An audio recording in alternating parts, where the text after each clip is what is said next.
Well, hello YouTube, and well, welcome to a little bit of a video. Well, we have ourselves a little bit of a project ahead of us. This is kind of the Pay It Done project number 2 for 2017. Well, in front of us here we have an intercity furnace. This one here is fueled by natural gas. Now the mixed consensus on this here furnace, it's a minimum of 40 years old and a maximum of about 50. Now given this here house, it quite easily could be 40 years old or 50 years old, all depends when they put a furnace in here or changed out the original furnace. Now as you see, it's not mounted directly on the concrete floor. There is bricks underneath and a few other things that tell me that this here furnace may have been used when it went in the house, let's just say 30 years ago. 30 years ago is kind of the time frame that I'm finding for some things that were done to this house. So I think then there was a little bit of money spent. However, this here furnace, I believe, again, was out of the guy's rental property or picked up used before it was stuck in here. Now in 2015, it gave a little bit of trouble. Of course, it would happen in 40 below. I dumped some money in here to get it going again. They were able to patch some parts into it. And around they went for another winter or so. However, in the winter of 2016-2017, it started giving trouble again, so that's when the decision was made just to pull it out and replace it. Now, at the same time as the furnace replacement, I'm going to want to do the hot water heater as well. Now, the hot water heater is not quite 10 years old yet. It was replaced in 2009. The original one was about 20 years old, had a 10-year warranty on it, and it started to leak out the bottom. This one here, like I said, was replaced in 2009. However, in order to replace the furnace and keep the hot water heater, there'd be, to code upgrades I'd have to do to the chimney. Now I know it'll be a little more money to replace them both at once. However, it'll save money in the long term. Because one, we don't have to heat up this tank full of hot water when there's nobody here to use it. And two, don't have to put money into upgrading a chimney that I basically want to rip out of the house. Now when they are installing the new furnace, they want access to all 4 sides of it. So that means that this nice little cheaply framed up panel board wall, it goes all the way around the furnace on 2 sides, has to come out. And of course that wall does extend all the way up the stairs. So I need to decide how much of this here wall that I'm going to rip out. Am I just going to rip out to this here beam, because the furnace is on that side of the beam, or am I going to take it to the seam in the panel board here, or am I going to go all the way and rip it all out? Eventually, yes, this will be reframed in with 2x4s or so and a new drywall. However, that won't happen until, well, this part of the basement is well, ready to be framed on up. As well as when they go to install the new hot water heater, because it's going to be a direct vent just like the furnace, I'd like to take that opportunity to move it onto this here wall. So that means that these storage shelves that I built years ago will have to come out of there and be either relocated or well, gone and got rid of altogether. So looking at this wonderful wall, it's just panel board laid over top of 2x2s, framed together with looks like semi-used or recycled material. which is no surprising, being how the rest of the basement was framed up. There's a painted 2x4 on the bottom, and various other goodies. I will probably end up pulling all these little strapping off the ductwork, you know, while I'm at it. There's no point in all that being up there as well.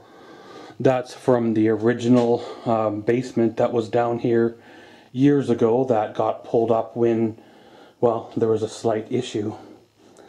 Now there's no electrical in this wall. There's nothing in the wall to require any amount of technical advice.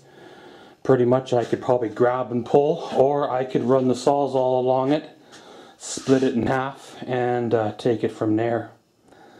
So of course, guys, Bobby gonna tuck you away, make a couple of cuts, and then we'll come on back.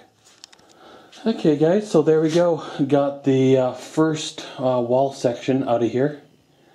By no means is it cleaned up yet or done yet, but the first section is down and out. They used quite the variety of fasteners to stand this here section up, as well as quite the variety of methods to fasten it on down. I wouldn't have done it this way, but they did it themselves. As you see, the holes in the ductwork, which is nothing new, they've done that all the way over around this basement. Now there's two ways to patch them. You know, you can use some of the aluminum duct tape to put on there, or replace the ductwork altogether. However, I believe the ductwork is fine, so I'll probably just end up patching them.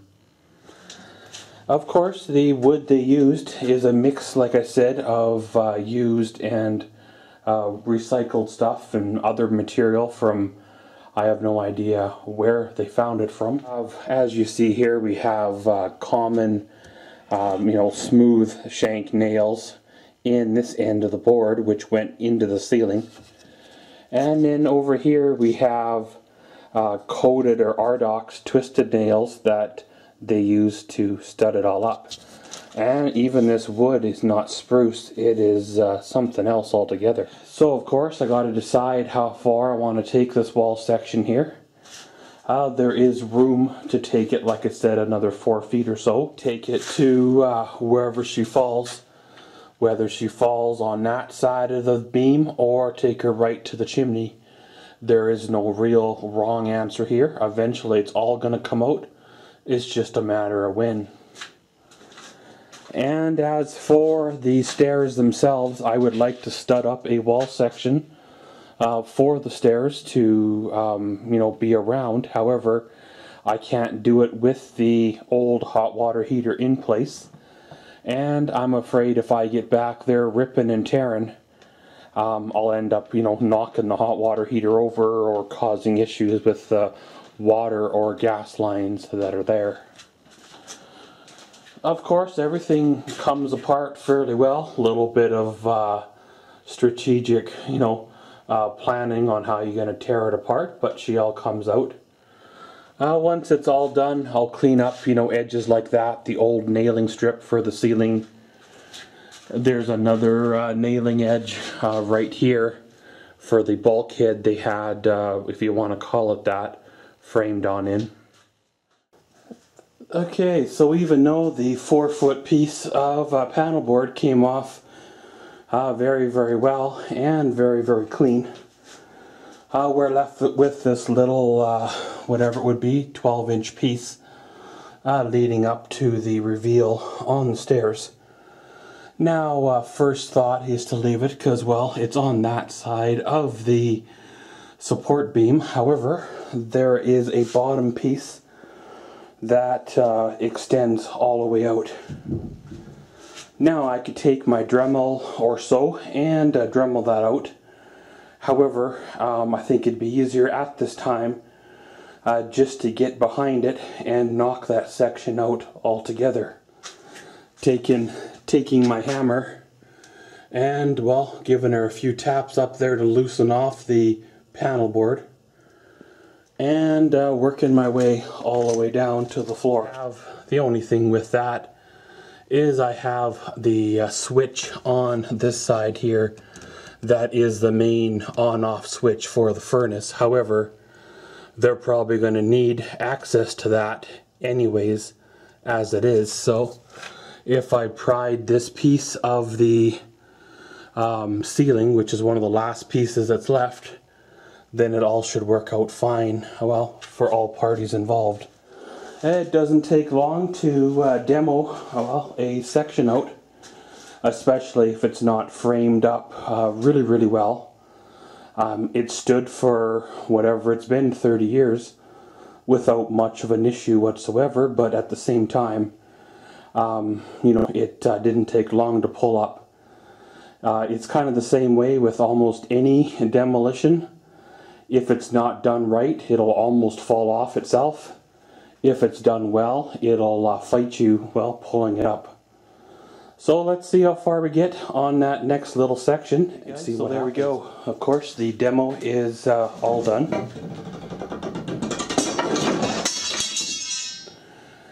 Pretty much the whole section is down. I left this section here leading upstairs for now. One, because, well, it's in place. It kind of protects anybody from falling through or down the stairs, because the wall is sort of there to catch them, even though it's not really structurally sound or so.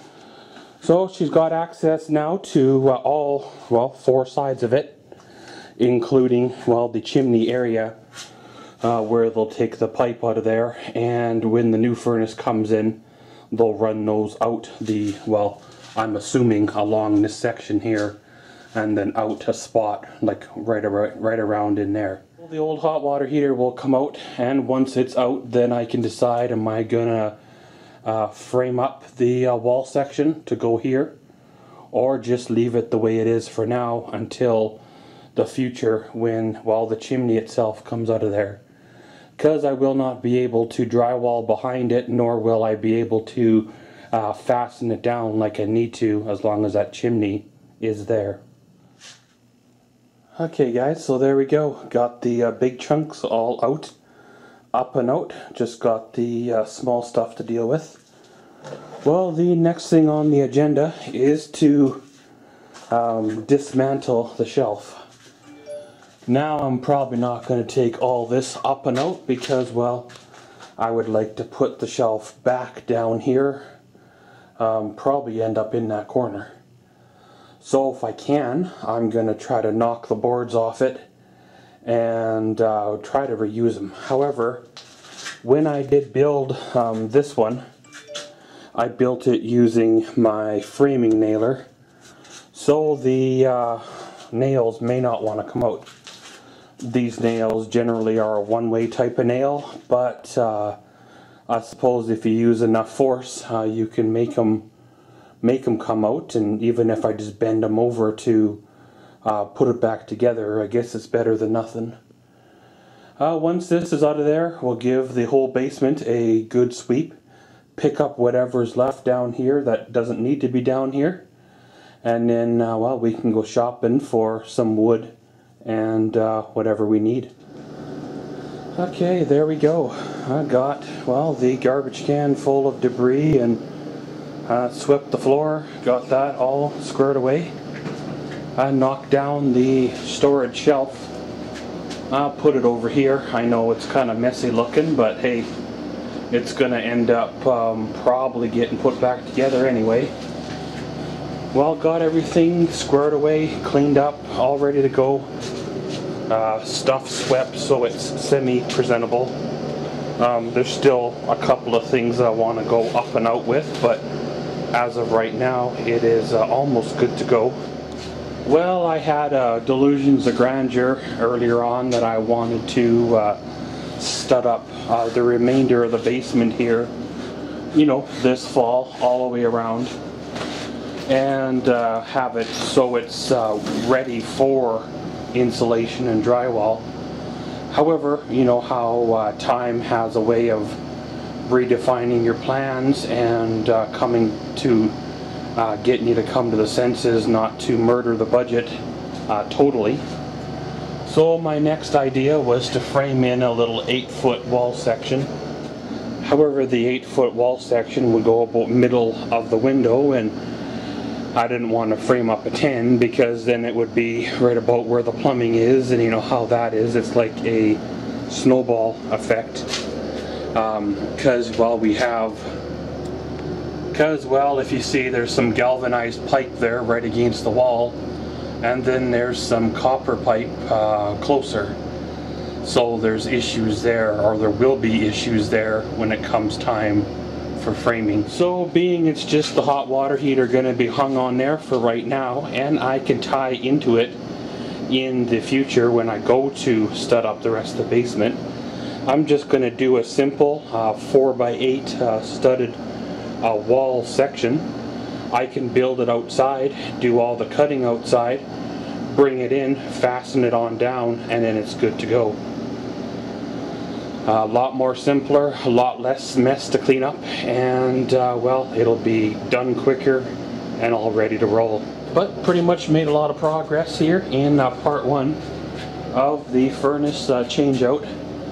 I know we haven't got to the piece of resistance yet and got the furnace changing out, but this is the preparation.